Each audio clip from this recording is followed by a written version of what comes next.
네, 여러분 안녕하세요. 수정쌤입니다. 오늘부터는 재수에 대한 이야기를 조금 해볼까 하는데요. 저희 대치수학의 바다는 대치동에 소재하고 있는 소수 밀착 재수학원이어서 저희 학원 광고도 살짝살짝 해가면서 여러분들이 재수하는 데 필요한 그런 말씀들을 오늘부터 몇 회에 걸쳐서 드려볼까 합니다. 오늘은 재수할지 말지에 대해서 고민하시는 분들에게 조언의 말씀을 드리겠습니다. 우리 학부모님들이 학원에 전화하셔서 제일 많이 물어보는 게 두 가지입니다. 첫 번째는 우리 아이 재수시켜도 될까요? 하고 우리 아이가 재수하면 성공할 수 있을까요?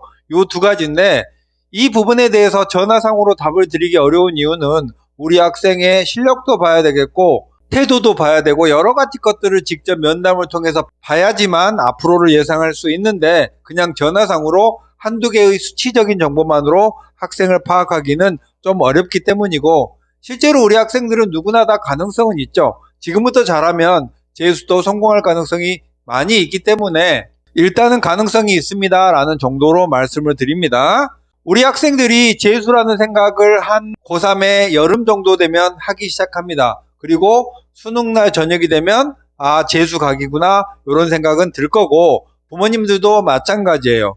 제가 지금까지 경험했던 많은 사례들을 보면 재수라는 말이 학생의 입에서든 아니면 부모님의 입에서든 나오면 그 학생은 재수할 가능성은 99.9%라고 생각합니다. 다만 재수를 언제 시작하느냐만 변수일 뿐이죠.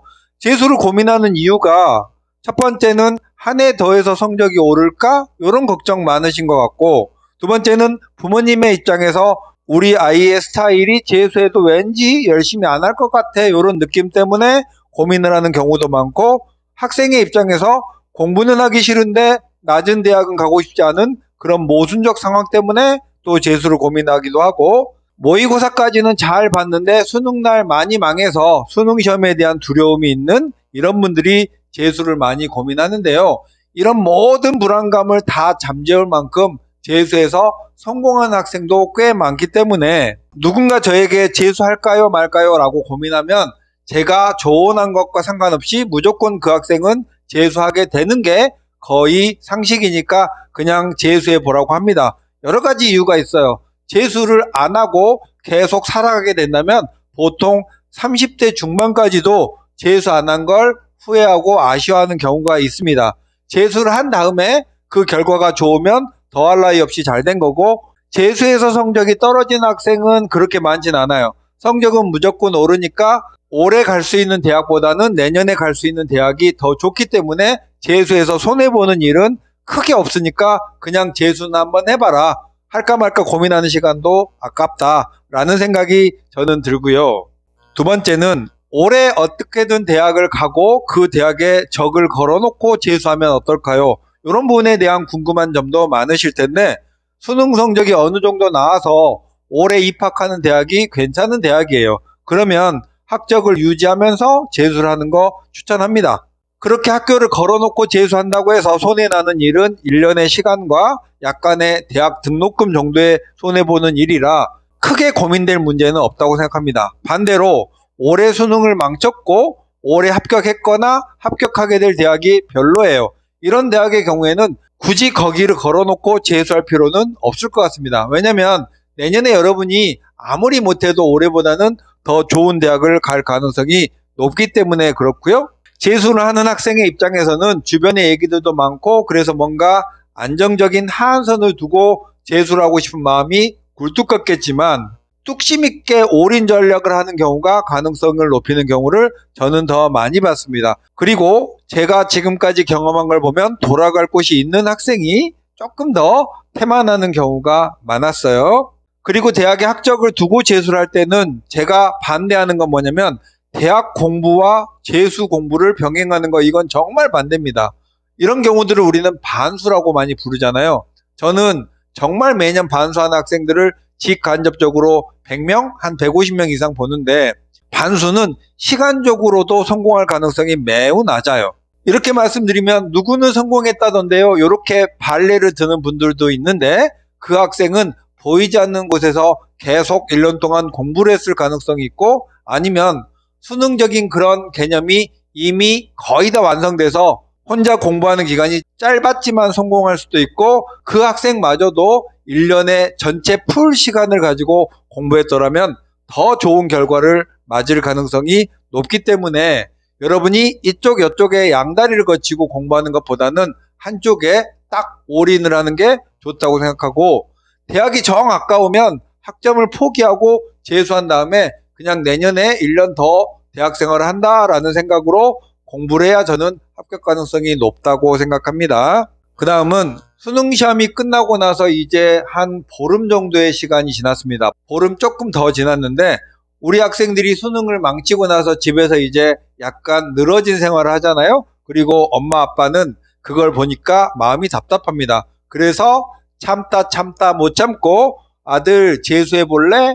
이렇게 아들에게 제안을 하는 경우도 많아요. 제 생각에는 부모님이 그렇게 아들에게 먼저 권하는 것보다는 학생이 스스로 결정을 내릴 때까지 기다려주는 게 좋다고 생각합니다. 재수 성공의 키워드는 다음에 말씀드리겠지만, 재수 성공에서 가장 중요한 게 아이의 마음인데, 스스로 결정하고 강한 욕구를 가지고 재수를 시작해도 끝이 흐지부지 될 가능성이 있기 때문에 부모님이 등 떠밀어서 시작한 재수라면 더 잘 안 될 가능성이 있고요. 그러니까 아이가 조금 더 시간이 걸리고 해가 바뀌더라도 스스로 결정할 때까지는 조금 두시는 게 좋아요.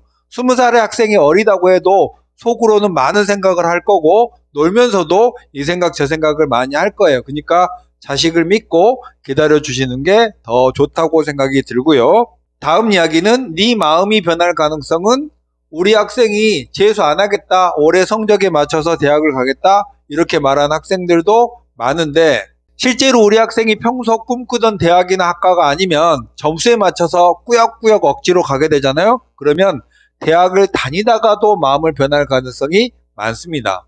이러한 변심의 가능성은 학생 스스로 잘 알 거예요. 내가 평소에 뭔가 한번 결정하면 뚝심 있게 밀어붙이는 스타일인지 아니면 결정을 중간에 자주 번복하는 스타일인지를 본인만이 잘 알 거니까, 당장은 공부하기 싫어서 점수에 맞춰서 대학을 간다고 했다가 대학 생활을 한 3, 4개월 하고 여름이 돼서야 도저히 못 참겠다면서 다시 학원에 오는 경우가 많아요. 근데 저는 아까 말씀드렸듯이 반수는 무조건 안 된다고 말씀드렸잖아요. 보통 수능 이후에 반수할 때까지 한 7개월 정도의 시간을 수능과 완전 동떨어진 생활을 하다 보면은 다시 6월쯤에 혹은 6월 말쯤에 수능 공부를 하겠다라고 생각하고 책을 펴면 전혀 무슨 얘기인지 몰라요. 여러분의 실력은 수능 직전이 가장 최상인데 6, 7개월 정도 수능과 동떨어지게 생활하고 6월 정도의 실력은 수능 실력에 아무리 많이 쳐줘봐야 30%도 실력이 남지 않거든요. 그러니까 이렇게 재수를 안 하겠다라는 학생들도 자기 마음이 어떻게 변할지에 대해서 생각을 깊이 해봐야 됩니다. 대학에 합격했더라도 미리 가봐서 내가 이 대학을 잘 다닐 수 있을 것인가, 아니면 중간에 마음을 바꿀 건가, 이걸 잘 결정해야 되고, 이렇게 어영부영 1학기 대학 생활을 반하고 2학기 때 학원을 와도 성적이 많이 안 오를 가능성이 있기 때문에, 이런 가능성이 있는 학생이라면 올해 말이나 내년 초기에 생각을 잘 정립해 둬야 됩니다. 자, 여러분, 오늘 얘기의 결론을 지어 보겠습니다. 재수를 고민하는 학생은 거의 무조건 재수를 하게 돼 있습니다. 다만 고민하다가 시기를 놓칠 건지 아니면 빠른 선택을 하고 빨리 재수에 돌입해서 남보다 좋은 위치를 선점할지만 남은 거예요. 고3의 하반기 정도 되면 학생들이 매일매일 입에 나 재수할 거야 이렇게 입에 달고 살아요. 재수를 한다는 건 여러분이 다시 고2의 가을로 돌아가는 거예요. 앞으로 기회가 1년 있지만 지난 1년을 보면 시간도 그렇게 길지 않고 짧았고 도약의 기회도 많이 없었던 것처럼 재수도 마찬가지입니다. 무조건 잘 될 거라고 생각하는 것보다는 지금부터는 현실적이고 합리적인 자기 객관화를 통해서 딱 뚜렷한 목표를 가지고 공부를 해야, 그래야지 향상이 되고 성공을 할 수 있습니다. 저도 재수를 해서 대학을 들어갔는데요. 그 고3에서 재수로 넘어가는 시기에 대학을 떨어지고 났을 때 우울한 기분들을 많이 기억하고 있습니다. 지금 여러분의 인생에서는 한 번 더 도약할 수 있고 내년에 모든 게 제자리로 돌아갈 수 있는 그런 기회를 한 번 더 갖게 되니까 너무 우울해하지 마시고 차라리 신나게 열흘 좀 더 놀고 이제부터 해야 될 공부를 딱 시작하는 게 더 좋을 것 같아요. 재수에 관한 이야기 몇 번 더 말씀드리겠습니다. 수정쌤이었습니다. 안녕.